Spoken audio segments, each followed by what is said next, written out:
नमस्कार। अलीगढ़ मुस्लिम यूनिवर्सिटी के chancellor his holiness doctor Syedna Mufaddal Saifuddin साहब, शिक्षा मंत्री डॉक्टर रमेश पोखरियाल निशंक जी, शिक्षा राज्य मंत्री श्रीमान संजय धोत्रे जी, वाइस चांसलर भाई तारिक मंसूर जी, सभी प्रोफेसर्स, स्टाफ, इस कार्यक्रम में जुड़े एएमयू के हजारों छात्र छात्राएं, एएमयू के लाखों एलुमनाई, अन्य महानुभाव और साथियों, सबसे पहले मैं आप सभी का आभार व्यक्त करना चाहता हूं। आपने एएमयू के शताब्दी समारोह के इस ऐतिहासिक अवसर पर मुझे अपनी खुशियों के साथ जुड़ने का मौका दिया है। मैं तस्वीरों में देख रहा था, century gate, social science department, mass communication, तमाम विभागों की बिल्डिंग्स को खूबसूरती से सजाया गया है। ये सिर्फ बिल्डिंग नहीं है, इनके साथ शिक्षा का जो इतिहास जुड़ा है वो भारत की अमूल्य धरोहर है। आज एएमयू से तालीम लेकर निकले सारे लोग भारत के सर्वश्रेष्ठ स्थानों पर और संस्थानों में नहीं बल्कि दुनिया के सैकड़ों देशों में छाए हुए हैं। मुझे विदेश यात्रा के दौरान अक्सर यहां के एलुमनाई मिलते हैं जो बहुत गर्व से बताते हैं कि मैं एएमयू से पढ़ा हूं। एएमयू के एलुमनाई कैंपस से अपने साथ हंसी मजाक और शेरो शायरी का एक अलग अंदाज लेकर आते हैं। वो दुनिया में कहीं भी हो, भारत की संस्कृति का प्रतिनिधित्व करते हैं।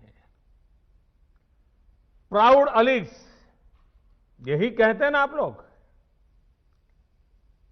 पार्टनर्स, आपके इस गर्व की वजह भी है। अपने 100 वर्ष के इतिहास में एएमयू ने लाखों जीवन को तराशा है, संवारा है, एक आधुनिक और वैज्ञानिक सोच दी है।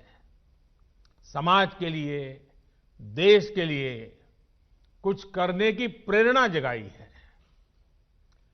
मैं सभी के नाम लूंगा तो समय शायद बहुत कम पड़ जाएगा।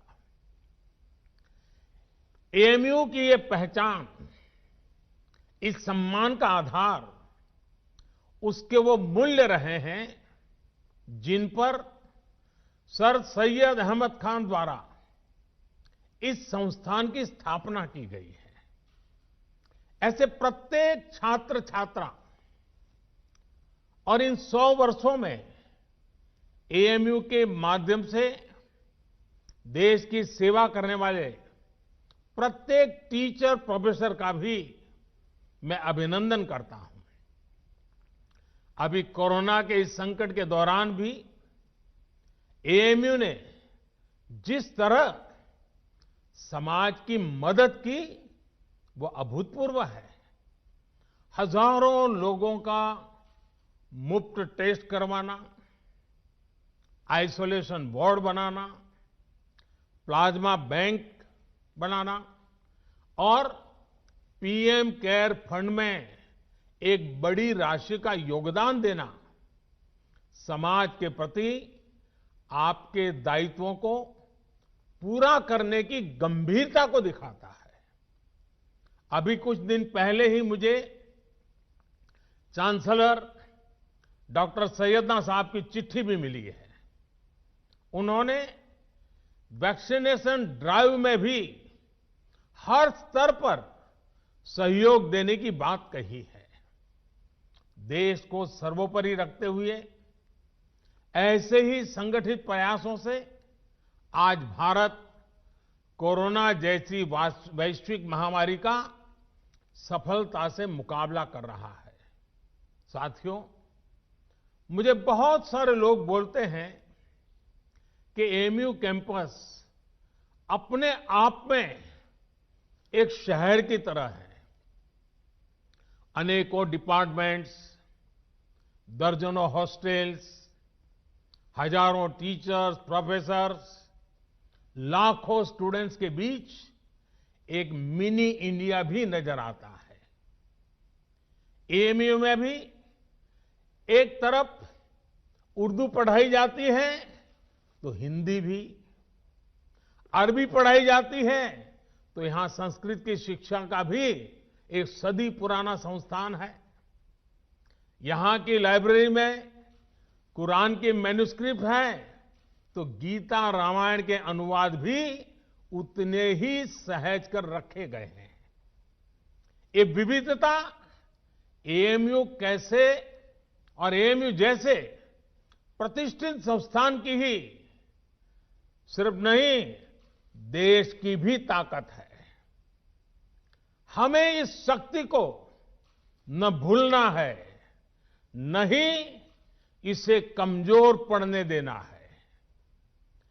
एएमयू के कैंपस में एक भारत श्रेष्ठ भारत की भावना दिनों दिन मजबूत होती रहे, हमें मिलकर इसके लिए काम करना है। साथियों, बीते 100 वर्षों में एएमयू ने दुनिया के कई देशों से भारत के संबंधों को सशक्त करने का भी काम किया है। उर्दू, अरबी और फारसी भाषा पर यहां जो रिसर्च होती है, इस्लामिक साहित्य पर जो रिसर्च होती है, वो समूचे इस्लामिक वर्ल्ड के साथ भारत के सांस्कृतिक रिश्तों को नई ऊर्जा देती है। मुझे बताया गया है कि अभी लगभग 1000 विदेशी स्टूडेंट्स हमारे यहां एएमयू में पढ़ाई कर रहे हैं। ऐसे में एएमयू की ये भी जिम्मेदारी है कि हमारे देश में जो अच्छा है, जो बेहतरीन है, जो देश की ताकत है, वो देखकर, वो सीखकर, उसकी यादें लेकर के ये छात्र अपने अपने देशों में जाएं। क्योंकि एएमयू में जो भी बातें वो सुनेंगे, देखेंगे, उसके आधार पर वो राष्ट्र के तौर पर भारत की आइडेंटिटी से जोड़ेंगे। इसलिए आपके संस्थान पर एक तरह से दोहरी जिम्मेदारी है, अपना रिस्पेक्ट बढ़ाने की और अपनी रिस्पॉन्सिबिलिटी बखूबी निभाने की। आपको एक तरफ अपनी यूनिवर्सिटी की सॉफ्ट पावर को और निखारना है और दूसरी तरफ नेशन बिल्डिंग के अपने दायित्व को निरंतर पूरा करना है। मुझे विश्वास है एएमयू से जुड़ा प्रत्येक व्यक्ति, प्रत्येक छात्र छात्रा अपने कर्तव्यों को ध्यान में रखते हुए ही आगे बढ़ेगा। मैं आपको सर सैयद द्वारा कही गई एक बात, उस बात की आज याद दिलाना चाहता हूं। उन्होंने कहा था, अपने देश की चिंता करने वाले का पहला और सबसे बड़ा कर्तव्य है कि वो सभी लोगों के कल्याण के लिए कार्य करे, भले ही लोगों की जाति, मत या मजहब कुछ भी हो। साथियों, अपनी इस बात को विस्तार देते हुए सर सैयद ने एक उदाहरण भी दिया था। उन्होंने कहा था, जिस प्रकार मानव जीवन और उसके अच्छे स्वास्थ्य के लिए शरीर के हर अंग का स्वस्थ रहना जरूरी है, वैसे ही देश की समृद्धि के लिए भी उसका हर स्तर पर विकास होना आवश्यक है। साथियों, आज देश भी उस मार्ग पर बढ़ रहा है जहां प्रत्येक नागरिक को बिना किसी भेदभाव देश में हो रहे विकास का लाभ मिले। देश आज उस मार्ग पर बढ़ रहा है जहां का प्रत्येक नागरिक संविधान से मिले अपने अधिकारों को लेकर निश्चिंत रहे, अपने भविष्य को लेकर के निश्चिंत रहे। देश आज उस मार्ग पर बढ़ रहा है जहां मजहब की वजह से कोई पीछे न छूटे, सभी को आगे बढ़ने के समान अवसर मिले, सभी अपने सपने पूरे करें। सबका साथ, सबका विकास, सबका विश्वास, यह मंत्र इसका मूल आधार है। देश की नीयत और नीतियों में यही संकल्प झलकता है। आज देश गरीबों के लिए जो योजनाएं बना रहा है, जो बिना किसी मत मजहब के भेद के हर वर्ग तक पहुंच रही हैं, बिना किसी भेदभाव 40 करोड़ से ज्यादा गरीबों के बैंक खाते खुले, बिना किसी भेदभाव 2 करोड़ से ज्यादा गरीबों को पक्के घर दिए गए, बिना किसी भेदभाव 8 करोड़ से ज्यादा महिलाओं को गैस कनेक्शन मिला, बिना किसी भेदभाव कोरोना के इस समय में 80 करोड़ देशवासियों को मुफ्त अन्न सुनिश्चित किया गया, बिना किसी भेदभाव आयुष्मान योजना के तहत 50 करोड़ लोगों को 5 लाख रुपए तक का मुफ्त इलाज संभव हुआ। जो देश का है वो हर देशवासी का है और इसका लाभ हर देशवासी को मिलना ही चाहिए। हमारी सरकार इसी भावना के साथ काम कर रही है। साथियों, कुछ दिन पहले मेरी मुलाकात अलीगढ़ मुस्लिम यूनिवर्सिटी के ही एक एल्यूमनाई से हुई थी। वो एक इस्लामिक स्कॉलर भी है। उन्होंने एक बहुत इंटरेस्टिंग बात मुझे बताई जो मैं आपसे भी शेयर करना चाहता हूं। स्वच्छ भारत मिशन के तहत जब देश में 10 करोड़ से ज्यादा शौचालय बने तो इसका लाभ सभी को हुआ। ये शौचालय भी बिना भेदभाव ही बने थे, लेकिन एक उसका एस्पेक्ट ऐसा जिनकी उतनी चर्चा नहीं हुई है और न ही एकेडमिक वर्ल्ड का इस पर उतना ध्यान गया है। मैं चाहता हूं कि अलीगढ़ मुस्लिम यूनिवर्सिटी का भी हर स्टूडेंट इस पर गौर करे। मेरे साथियों, एक समय था जब हमारे देश में मुस्लिम बेटियों का ड्रॉप आउट रेट, शिक्षा में से ड्रॉप आउट रेट 70% से ज्यादा था, 70% से ज्यादा था। मुस्लिम समाज की प्रगति में बेटियों का इस तरह पढ़ाई बीच में छोड़ना हमेशा से बहुत बड़ी बाधा रहा है।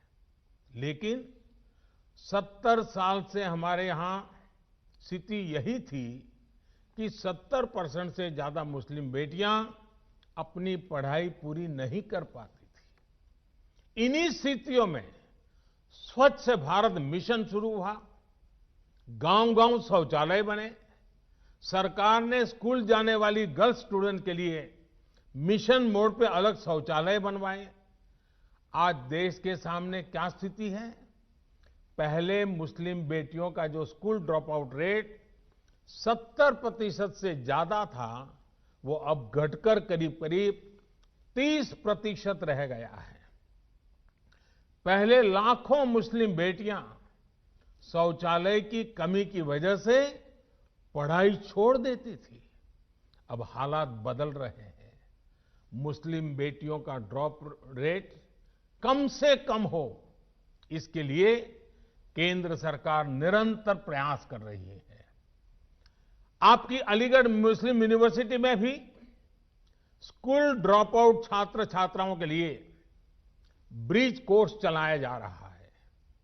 और अभी मुझे एक और बात बताई गई है जो बहुत अच्छी लगी है। एएमयू में अब फीमेल स्टूडेंट्स की संख्या बढ़कर 35% हो गई है। मैं आप सबको बधाई देना चाहूंगा। मुस्लिम बेटियों की शिक्षा पर, उनके सशक्तिकरण पर सरकार का बहुत ध्यान है। पिछले 6 साल में सरकार द्वारा करीब करीब 1 करोड़ मुस्लिम बेटियों को स्कॉलरशिप दी गई है। साथियों, जेंडर के आधार पर भेदभाव न हो, सबको बराबर अधिकार मिले, देश के विकास का लाभ सबको मिले, ये एएमयू की स्थापना की प्राथमिकताओं में था। आज भी एएमयू के पास ये गौरव है कि इसकी फाउंडर चांसलर की जिम्मेदारी बेगम सुल्तान ने संभाली थी। 100 साल पहले की परिस्थितियों में ये किया जाना कितना बड़ा काम था, इसका अंदाज लगाया जा सकता है। आधुनिक मुस्लिम समाज के निर्माण का जो प्रयास उस समय शुरू हुआ था, 3 तलाक जैसी कुप्रथा का अंत करके देश ने आज उसे आगे बढ़ाया है। साथियों, पहले ये कहा जाता था कि अगर एक महिला शिक्षित होती है तो पूरा परिवार शिक्षित हो जाता है। ये बात सही है, लेकिन परिवार की शिक्षा के आगे भी इसके गहरे मायने हैं। महिलाओं को शिक्षित इसलिए होना है ताकि वो अपने अधिकारों का सही इस्तेमाल कर सके, अपना भविष्य खुद तय कर सके। एजुकेशन अपने साथ लेकर के आती है एम्प्लॉयमेंट और एंटरप्रेन्योरशिप। एम्प्लॉयमेंट और एंटरप्रेन्योरशिप अपने साथ लेकर आते हैं इकोनॉमिक इंडिपेंडेंस। इकोनॉमिक इंडिपेंडेंस में होता है एम्पावरमेंट। एक एम्पावर्ड विमेन का हर स्तर पर, हर फैसले में उतना ही बराबर का योगदान होता है जितना किसी और का। फिर चाहे बात परिवार को डायरेक्शन देने की हो या फिर देश को डायरेक्शन देने की। आज जब मैं आपसे बात कर रहा हूं तो देश की अन्य शिक्षा संस्थाओं से भी कहूंगा कि ज्यादा से ज्यादा बेटियों को शिक्षा में जोड़े और उन्हें सिर्फ एजुकेशन ही नहीं बल्कि हायर एजुकेशन तक लेकर के जाएं।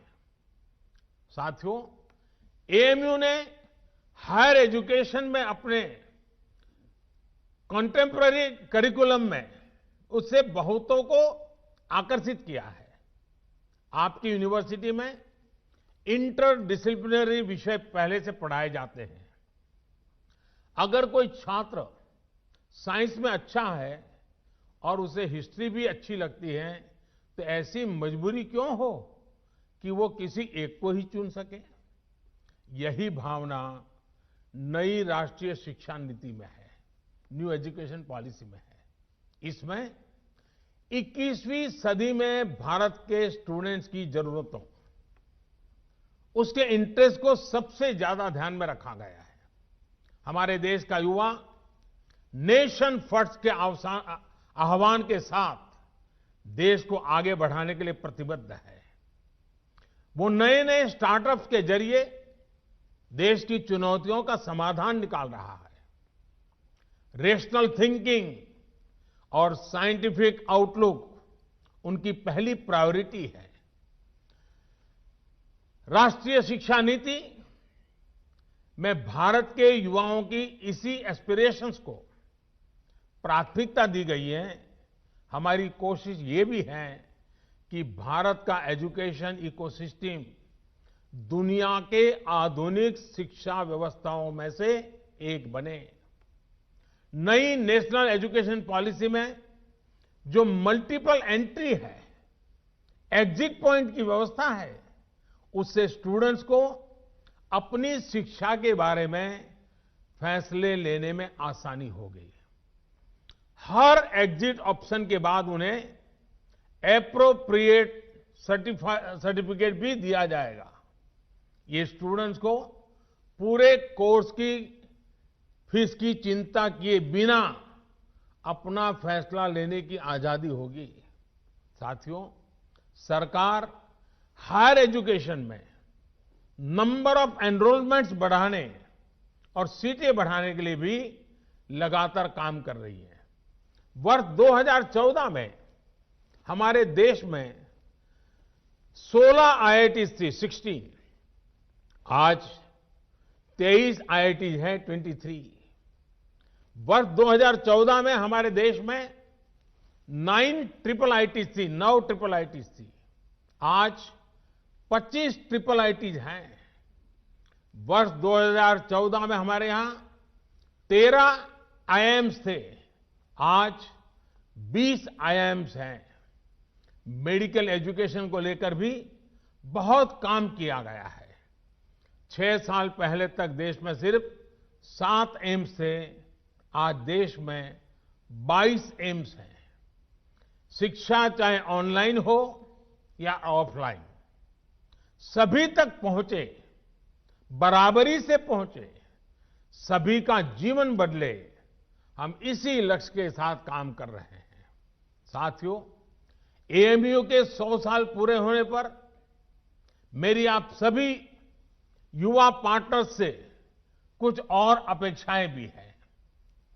क्यों न 100 साल के इस मौके पर एएमयू के 100 हॉस्टल्स एक एक्स्ट्रा करिकुलर टास्क करें।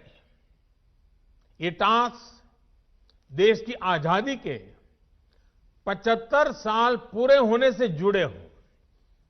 जैसे एएमयू के पास इतना बड़ा इनोवेटिव और रिसर्च ओरिएंटेड टैलेंट है, क्यों न हॉस्टल के छात्र ऐसे स्वतंत्रता संग्राम के सेनानियों पर रिसर्च करके उनके जीवन को देश के सामने लाए, जिनके बारे में अभी उतनी जानकारी नहीं है।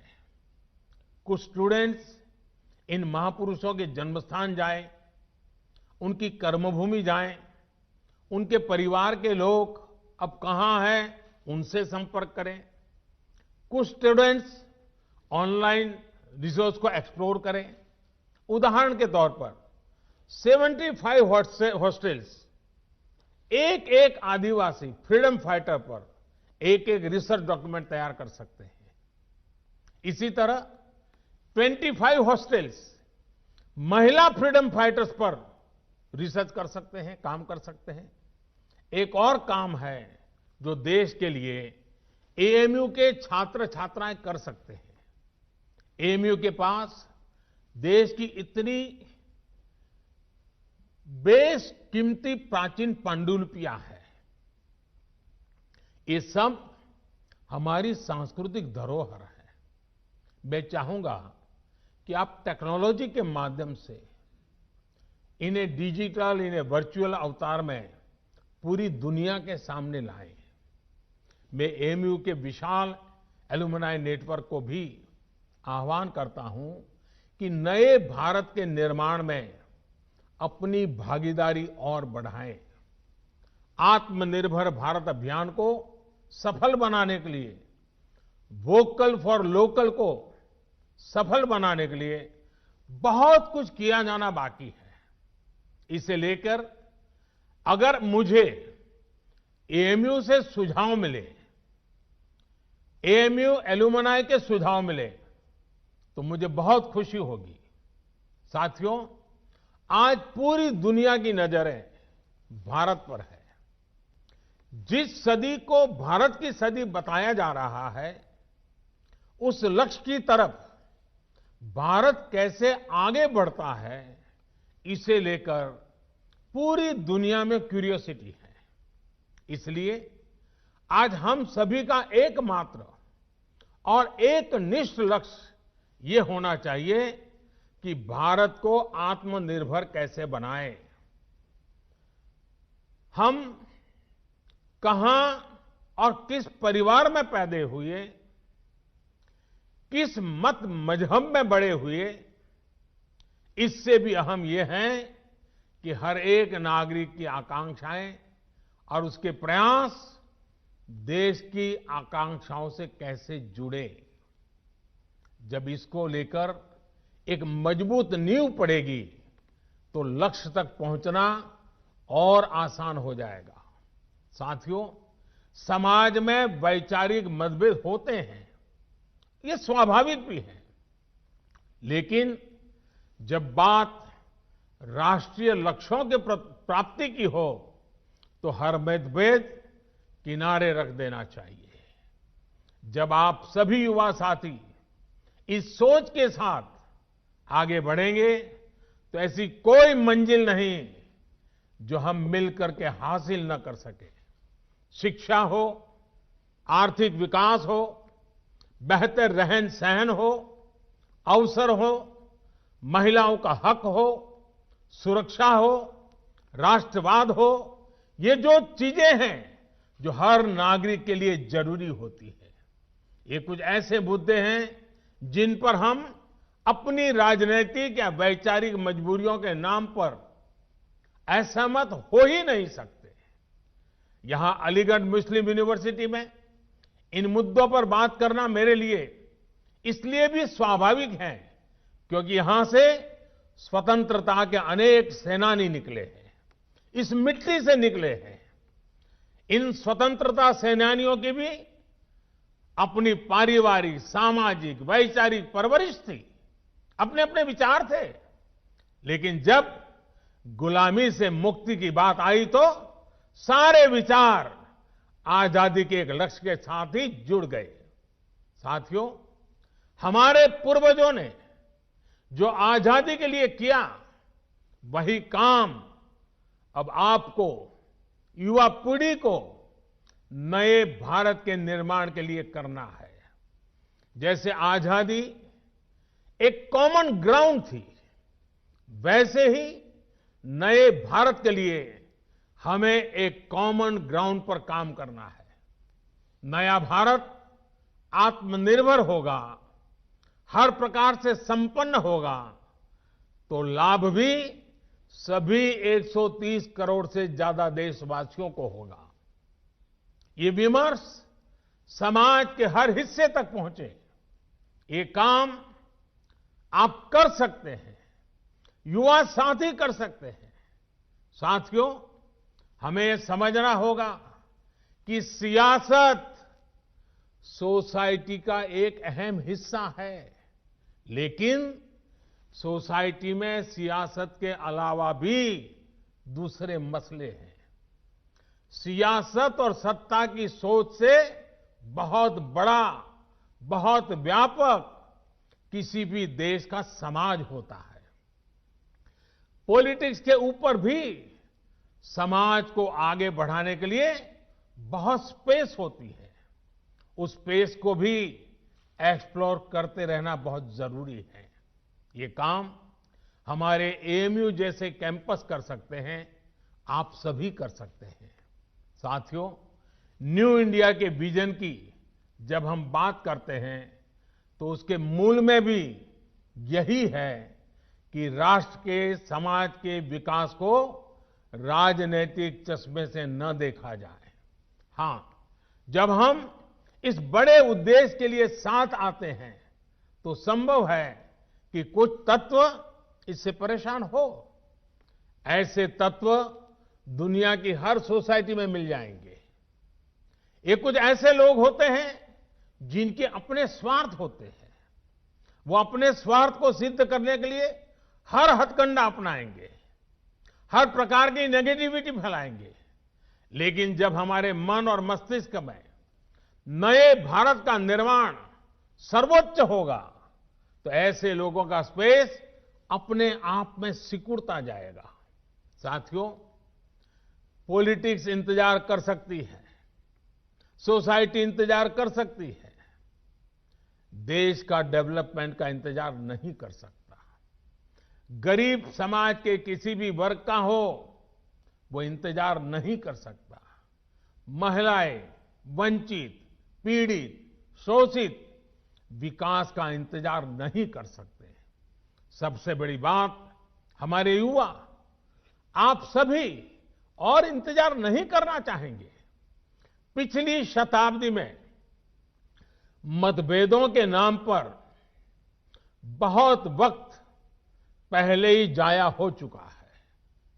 अब वक्त नहीं गंवाना है।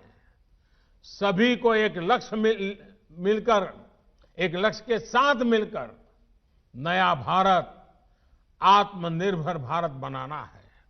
साथियों, 100 साल पहले 1920 में जो युवा थे, उन्हें देश की आजादी के लिए संघर्ष करने का, खुद को समर्पित करने का, बलिदान देने का अवसर मिला था।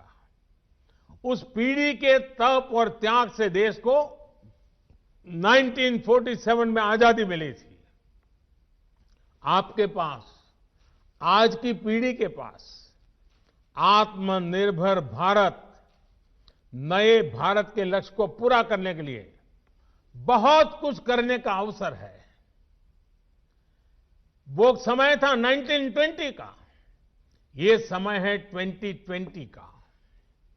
1920 के 27 साल के बाद देश आजाद हुआ था। 2020 के 27 साल बाद, जो कि अगले 27 साल 2020 से 2047 आपके जीवन के बहुत महत्वपूर्ण साल है। वर्ष 2047 में जब भारत अपनी आजादी के 100 वर्ष पूरा करेगा, आप उस ऐतिहासिक समय के भी साक्षी बनेंगे। इतना ही नहीं, इन 27 साल में आधुनिक भारत बनाने के आप हिस्सेदार होंगे। आपको हर पल देश के लिए सोचना है, अपने हर फैसले में देश हित सोचना है। आपका हर निर्णय देश हित को आधार बनाते हुए ही होना चाहिए। मुझे विश्वास है, हम सब साथ मिलकर आत्मनिर्भर भारत के सपनों को पूरा करेंगे। हम सब मिलकर देश को विकास की नई ऊंचाइयों पर पहुंचाएंगे। आप सभी को एएमयू के 100 वर्ष होने पर फिर से एक बार बहुत बहुत बधाई देता हूं। और इन 100 साल में जिन जिन महापुरुषों ने इस संस्थान की गरिमा को नई ऊंचाई पर ले जाने के लिए निरंतर प्रयास किया है, आज उनका भी पुण्य स्मरण करता हूं, उन सबका भी आदर करता हूं। और फिर एक बार आज के इस पवित्र अवसर से भविष्य के लिए अनेक अनेक शुभकामनाएं देता हूं। विश्व भर में फैले हुए अलुमनाई को भी मैं उत्तम स्वास्थ्य के लिए एक शुभकामना करता हूं, उनके उत्तम भविष्य के लिए भी शुभकामनाएं करता हूं। और एएमयू के भी उत्तम भविष्य के लिए अनेक अनेक शुभकामनाओं के साथ मैं आपको विश्वास दिलाता हूं कि ये सरकार आपकी प्रगति के लिए, आपके सपनों को साकार करने के लिए हम भी कभी पीछे नहीं रहेंगे। इसी एक विश्वास के साथ आपका बहुत बहुत धन्यवाद, बहुत बहुत धन्यवाद।